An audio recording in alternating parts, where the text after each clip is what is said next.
நான் திருச்சி போயிருந்தேன் சார்.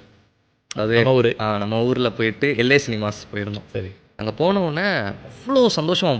பட்டாசு வெடிச்சு மாலை போட்டு உள்ளே வரவேற்கிறாங்க. எனக்கு பயங்கரமாக இருக்குது. அவங்க ஓன் பண்ணிக்கிறாங்க. நம்ம பையன்னு சொல்லி அதை ஓன் பண்ணிக்கிறாங்க. அந்த சந்தோஷம் வந்து பயங்கரமாக இருந்துச்சு. அங்கே அதுலேயே நான் வந்து ஆல்ரெடி ஐ எம் ஃபினிஷ்ட் அந்த மாதிரி இருந்தேன். ஸோ ஸ்டேஜில் ஏறினதுக்கப்புறம் அங்கே வந்து ஒரு பாட்டி தாத்தா இருந்தாங்க.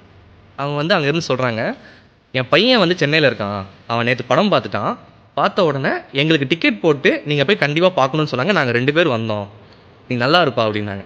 சொல்லிவிட்டு எல்லாருமே சேர்ந்து அங்கே இருக்க எல்லாருமே சேர்ந்து நான் உள்ளே வந்தோடனே சாப்பிட்டியாப்பான்னு கேட்டாங்க.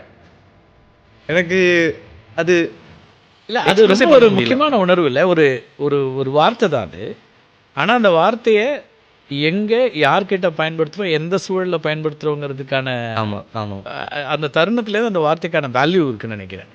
ஏன்னா அந்த கேரக்டரும் நீங்கள் சொல்லியிருப்பீங்க, என்ன எங்கள் அம்மாவுக்கு அப்புறம் சாப்பிட்டியான்னு கேட்டது நீங்கள் தான் அப்படின்னு வந்து.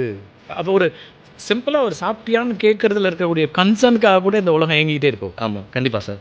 ஏன்னா ஒரு சின்ன கேள்வி தான், ஒரு சின்ன விஷயம் தான், ஆனால் அவங்க லைஃப்பில் வந்து ஒரு பெரிய இம்பேக்டை க்ரியேட் பண்ணும்.